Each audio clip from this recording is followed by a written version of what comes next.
Hello, assalamualaikum warahmatullahi wabarakatuh. Welcome to this video. Before we continue, make sure you already filled in the attendance list. Sebelum kita lanjutkan materi kita pada hari ini, pastikan kamu sudah mengisi daftar hadir terlebih dahulu ya. Today's material will be about simple descriptive text where we will learn how to describe places using proper words in English. Jadi materi kita hari ini adalah tentang teks deskriptif sederhana, di mana kita akan belajar bagaimana cara menjelaskan tempat-tempat di dunia ya menggunakan bahasa Inggris yang tepat. And hello, this is Kumala, your English language teacher. Find me more on this YouTube channel. Pastikan kamu like, kamu subscribe, dan kamu share ke sosial media kalian. And kita langsung saja masuk ke materi kita, describing places. Di sini ada sebuah kutipan dari Anthony Bourdain yang berbunyi, "Travel is not a reward for walking, it's education for living." Jadi jalan-jalan atau traveling itu bukanlah penghargaan karena kita sudah bekerja, tapi adalah sebuah pendidikan untuk hidup yang kita jalani. Gitu. Kita langsung masuk saja ya. Ke bagian yang pertama ada describing places. Jadi dalam menjelaskan atau mendeskripsikan sebuah tempat, itu kamu harus memuat beberapa informasi-informasi, yaitu diantaranya adalah yang pertama, which city or town or village is it? Kota atau desa manakah yang kamu jelaskan itu? Jadi harus jelas, kamu mau menjelaskan apa? Kota mana, desa mana, gitu ya. Kemudian yang kedua ada where is it? Di mana lokasinya? Kemudian yang ketiga, what is there to see and do? Apa yang bisa kita lihat dan kita lakukan di sana? Misalkan berkunjung ke Indonesia, kita bisa lihat pantai-pantai yang indah seperti di Bali, atau gunung-gunung yang mengagumkan seperti di Puncak Jayawijaya atau Gunung Bromo dan lain sebagainya. Kemudian, what is the city or town or village like? Seperti apa kota atau desanya? Apakah dia kota yang padat ataukah dia desa yang tenang dengan kehidupan pedesaan yang menyegarkan, yang melepaskan stres dan sebagainya gitu ya. Kemudian ada it's famous for. Apa yang membuat tempat itu terkenal? Misalkan dia terkenal dengan air terjunnya, misalkan seperti itu. Misalkan di Niagara terkenal dengan air terjunnya, atau terkenal dengan salju abadinya, misalkan gitu. Di Papua gitu kan, ada Gunung Jayawijaya, Puncak Jayawijaya yang terkenal dengan salju abadinya dan lain sebagainya. Kemudian how are the people? Bagaimana orang-orang di sana? Kalau Indonesia itu kan terkenal dengan orang-orang yang ramah gitu. Bisa aja misalkan kalau kamu mengunjungi suatu tempat di India, orang-orangnya beda. Misalkan orang-orangnya lebih lebih tegas, atau misalkan kamu berkunjung ke Jepang, ternyata orang-orang di sana sangat disiplin dan lain sebagainya. Kemudian what's the weather like? Bagaimana cuaca di sana? Kalau misalkan cuaca di Indonesia itu kan matahari muncul sepanjang tahun, jadi cuaca di sini cenderung cerah gitu. Kalaupun hujan ya hujannya nggak lama gitu. Kemudian di sini, pokoknya di sini kalau di Indonesia itu cuaca tipikal negara tropis lah. Ya, tapi mungkin beda kalau kamu berkunjung ke Rusia, mungkin di sana cuacanya dingin, tuh jarang ada matahari yang terik banget gitu dan lain sebagainya.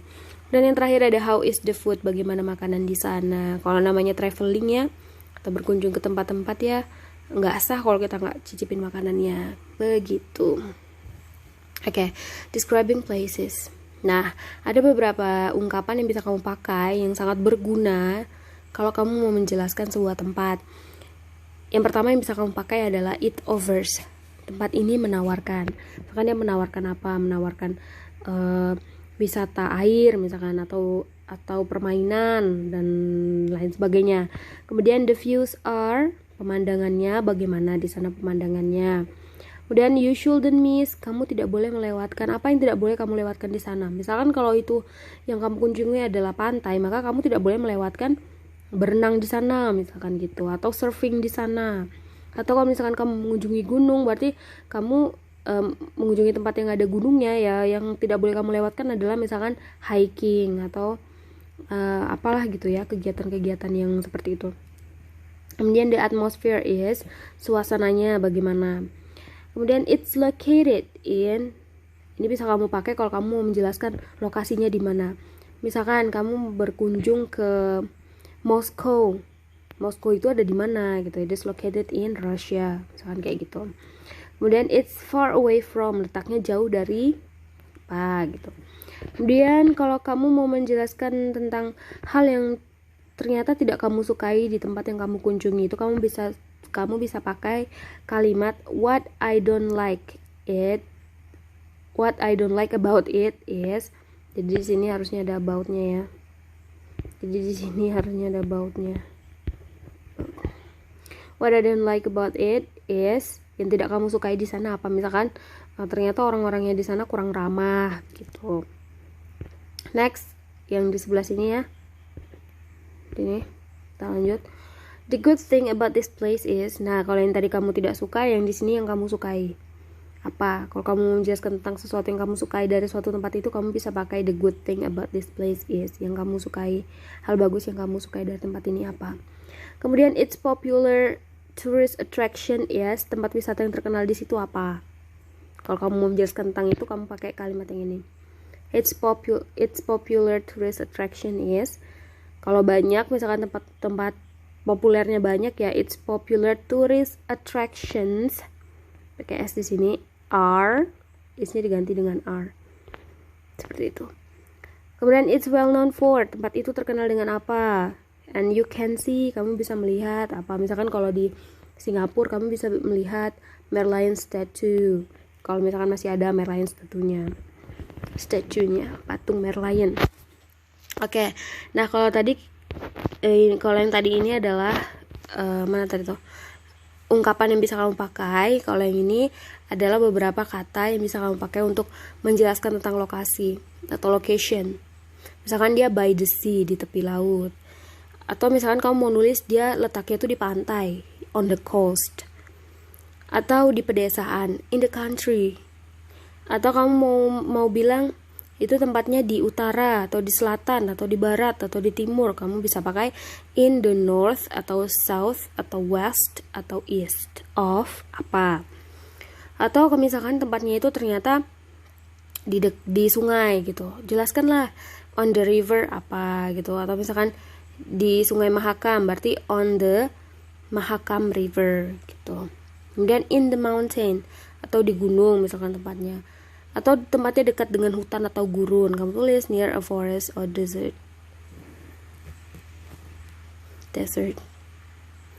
Kita lanjut. Nah, kita masuk ke useful adjective.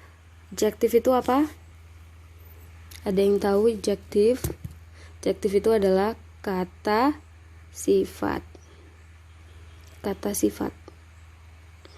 Ya. Adjective adalah kata sifat. Jadi ini ada beberapa kata sifat yang sangat berguna yang bisa kamu gunakan untuk mendeskripsikan suasana di tempat yang kamu kunjungi. Ini yang harus kamu perhatikan baik-baik ya. Ada yang bisa kamu pakai adalah ancient. Ancient itu adalah tempat yang punya sejarah yang panjang, jadi kental dengan sejarahnya. Itu yang namanya ancient. Istilahnya yang bisa kamu pakai atau kata sifat yang bisa kamu pakai adalah ancient. Kemudian ada beautiful or attractive, sangat menyenangkan untuk dilihat. Misalkan tempatnya tuh enak banget dilihat, cantik gitu suasananya, berarti yang kata sifat yang bisa kamu pakai adalah beautiful atau attractive. Kemudian juga ada boring atau tidak menyenangkan, membosankan. Ada bustling.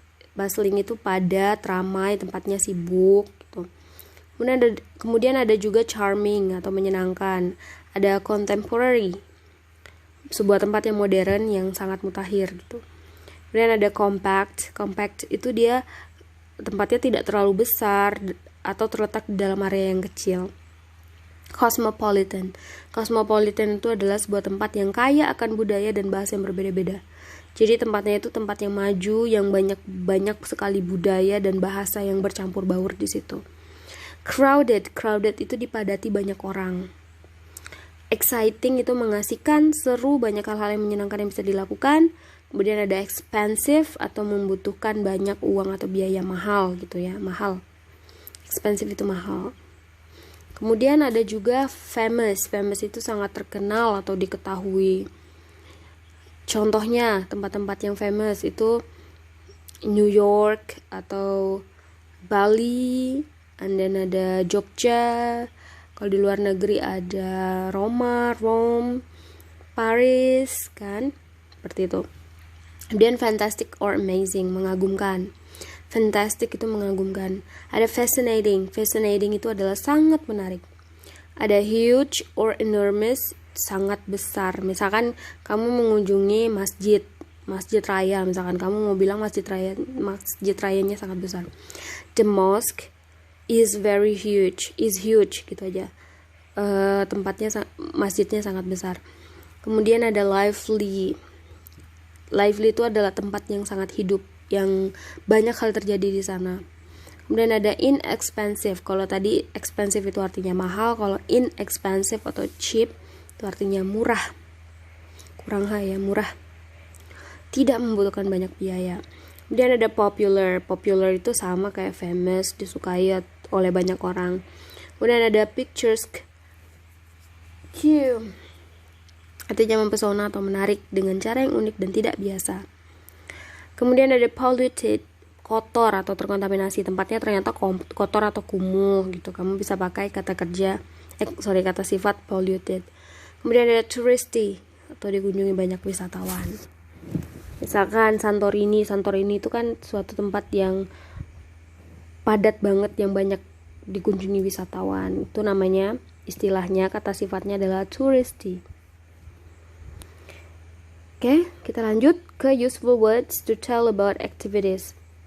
Beberapa kata-kata yang berguna yang bisa kamu pakai untuk menjelaskan aktivitas yang kamu lakukan ketika mengunjungi tempat-tempat wisata.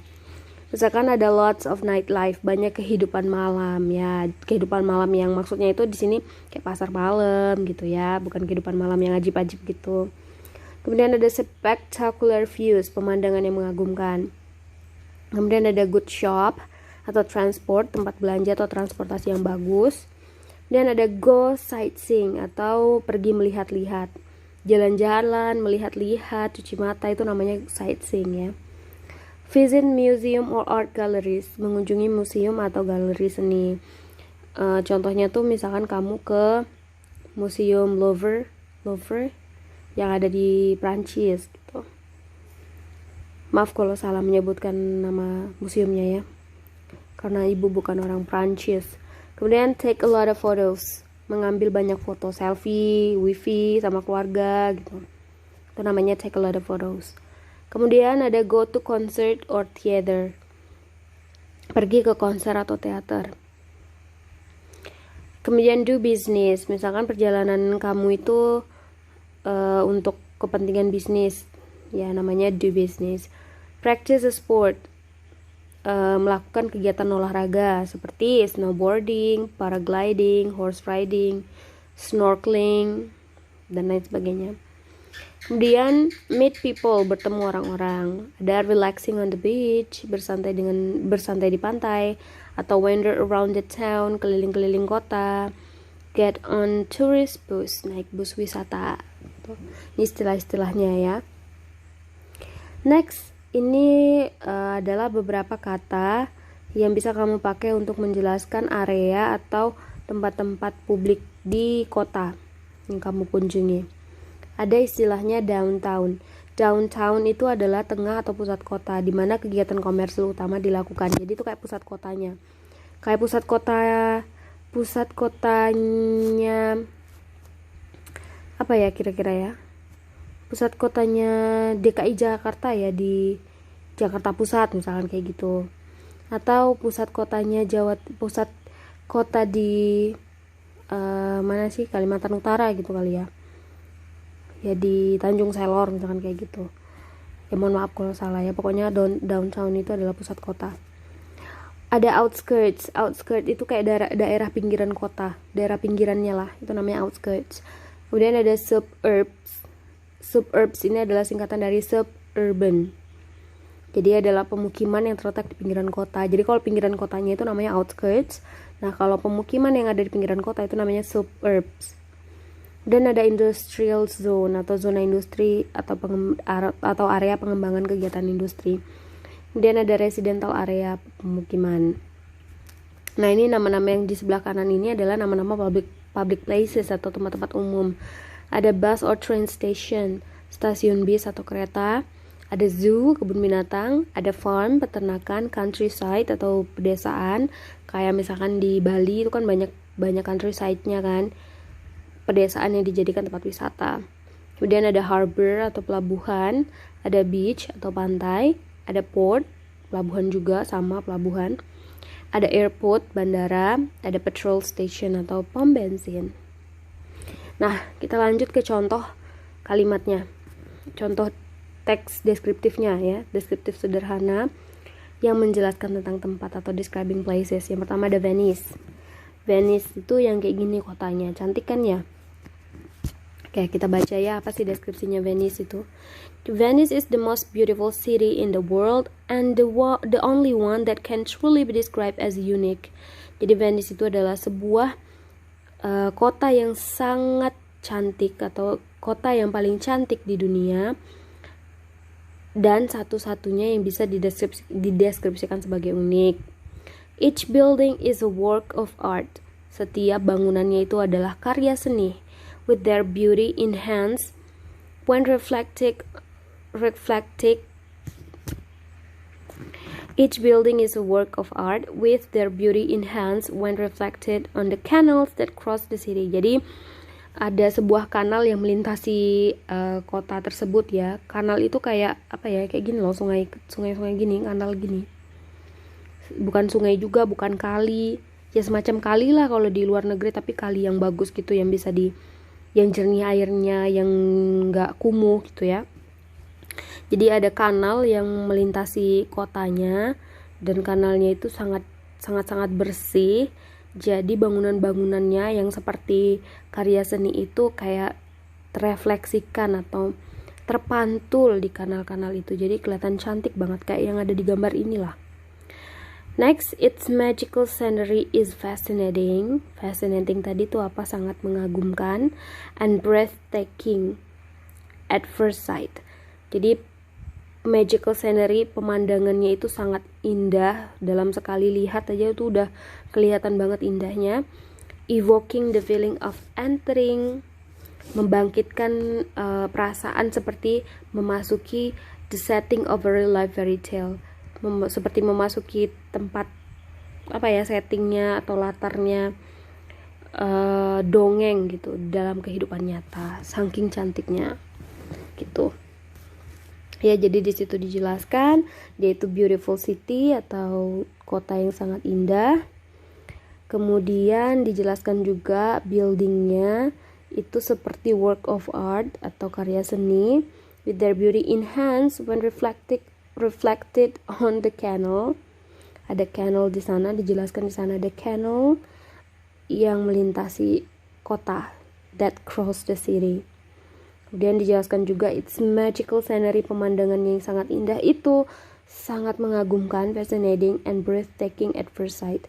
Sangat mengagumkan dalam sekali lihat gitu. Seperti memasuki dunia dongeng latar dongeng di kehidupan nyata.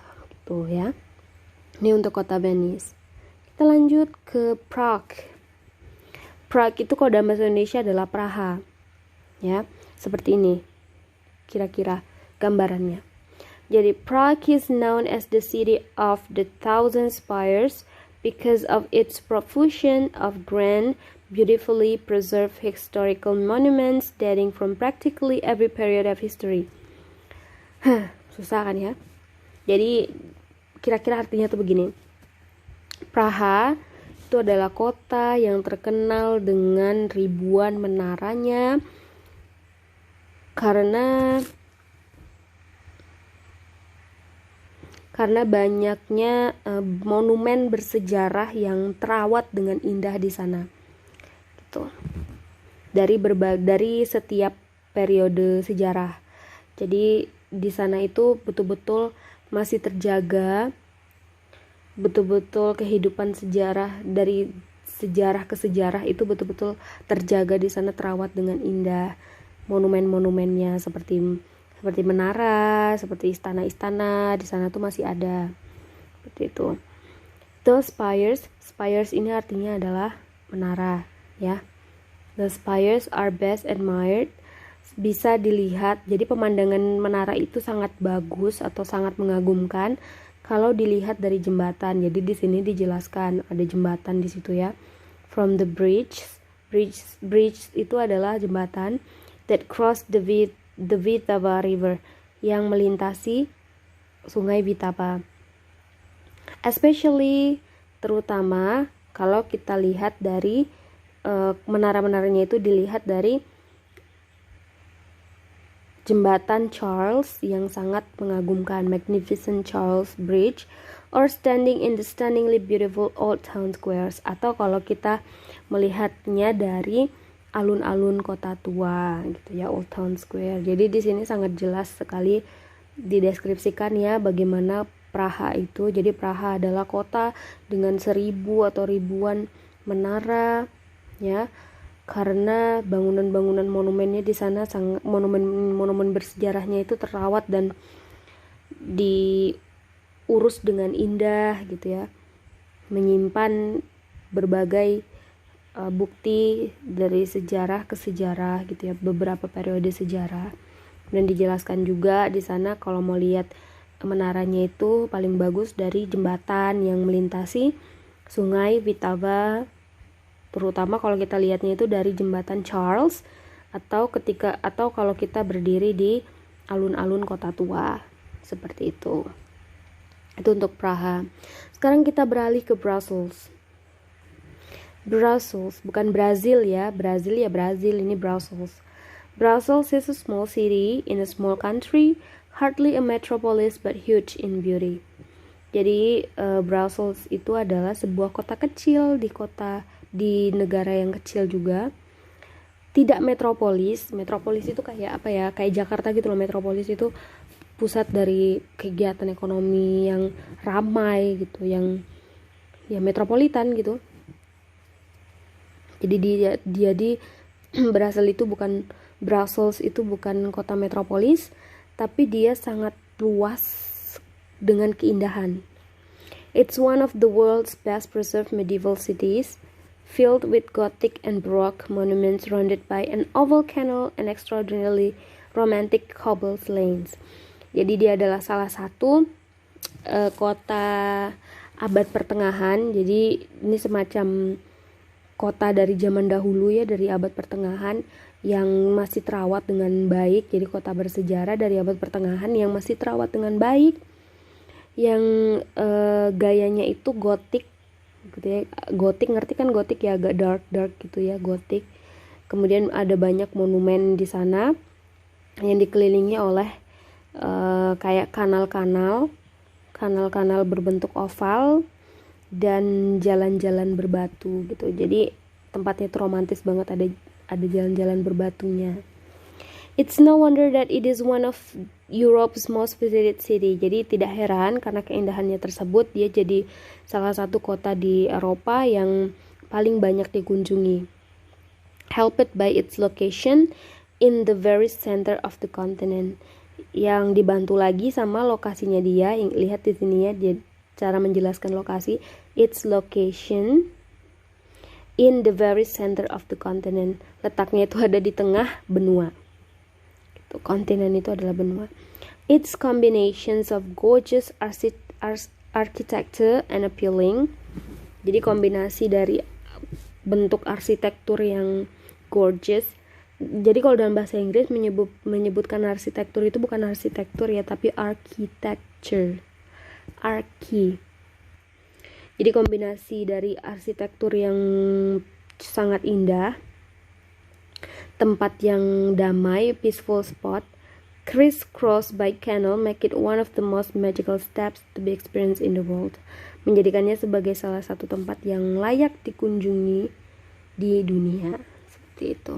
Ini cara menjelaskan Brussels. Nah, kurang lebih seperti itulah ya materi kita hari ini. Untuk tugasnya, nah tugasnya ini sebenarnya sangat menyenangkan ya, seru sebenarnya. Ibu sudah coba sendiri tugasnya bagaimana. Cuman pastikan kalau di rumah kamu ada wifi ya, wifi-nya lancar. Ataupun kalau misalkan ataupun kalau misalkan wifi-nya kurang lancar, kamu boleh membuat semacam kelompok gitu ya, tapi nggak boleh lebih dari 3 orang. Ingat ya, nggak boleh lebih dari 3 orang. Tugasnya adalah yang pertama kamu buka link airpano.com, ya ini linknya airpano.com. Jadi kamu buka, nanti Bu kasih lihat kok bagaimana caranya ya. Jadi buka dulu airpano.com. Nah kalau kamu udah buka, kamu akan diarahkan ke sebuah website yang menyediakan virtual tour ke berbagai negara di dunia. Jadi nanti di situ kamu akan diarahkan ke sebuah perjalanan wisata secara virtual ke berbagai negara di dunia, manapun yang kamu mau. Kemudian kamu pilih negara yang kamu suka dan ikutilah virtual tournya. Nanti kamu pilih negara mana yang kamu mau, terus kamu ikuti virtual tournya ya. Nah, ketika kamu sudah berhasil ikuti virtual tournya, kamu screenshot. Jangan lupa kamu screenshot negara yang kalian kunjungi sebagai bukti kalau kalian betul-betul sudah mengikuti virtual tournya. Setelah itu, kamu buat deskripsi sederhana saja mengenai negara yang kalian kunjungi tersebut menggunakan useful word yang sudah dijelaskan pada slide. Jadi pakai useful word yang sudah Ibu jelaskan tadi di atas. Ada yang untuk menjelaskan lokasinya bagaimana, untuk menjelaskan nama-nama tempatnya atau nama-nama bangunannya itu seperti apa, atau public placesnya seperti apa. Dan gunakan, ini ya penting ini, dan gunakan sedikitnya 3 atau 5 adjektif, dan pakailah 3 atau 5 kata sifat yang ada di halaman 10 dan 11. Ini kan halaman 18 nih, kalian lihat tuh di halaman 10 dan 11 ada beberapa kata sifat itu yang Ibu jelaskan tadi, yang ada beautiful, ada fascinating, ada apa tadi, banyak lah di situ ya. Pakai 3 atau 5, 3 sampai 5 untuk menjelaskan kota yang kamu kunjungi. Bebas kamu mau pilih yang mana aja. Kemudian tugasnya dikerjakan di lembar kerja yang sudah saya sediakan di Google Classroom ya. Nanti ada tautannya. Ada di situ tulisannya worksheet, kamu kerjakan di situ ya. Kalau kamu bertiga ya tulis nama kalian bertiga, diisi saja nama kalian bertiga di situ. Kemudian negara yang kamu kunjungi apa. Nah, tugasnya itu dikumpul paling lambat 27 Oktober 2020 atau 1 minggu, waktunya 1 minggu. Nah, ini sambil Ibu kasih lihat caranya ya. Mana ya tadi tuh? Oke, ini. Sebentar. Oke, ini caranya, cara dari masuk ke tugas itu ya yang Ibu minta. Pertama kamu klik dulu di Google airpano.com. Setelah itu nanti kalian masuk ke websitenya. Nah, di situ ada banyak banget di situ pilihan negara yang bisa kamu ikuti virtual tournya. Kamu klik aja yang see all itu tadi, see all yang di bawah tadi yang Ibu klik. Nah, pilih negara yang mau kamu kunjungi. Misalkan contohnya Ibu mau mengunjungi ini aja, mana nih, shark feeding nih, memberi makan shark. Nah, nanti kamu akan diarahkan ke YouTube,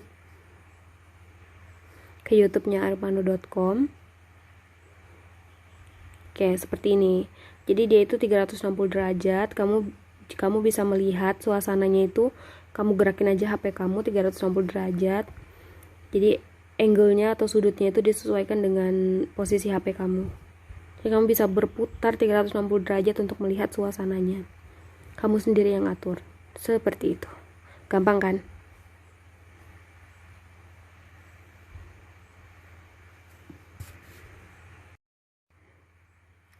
Oke, kalau udah ngerti dengan tugasnya, mungkin itu saja ya. Thanks for watching.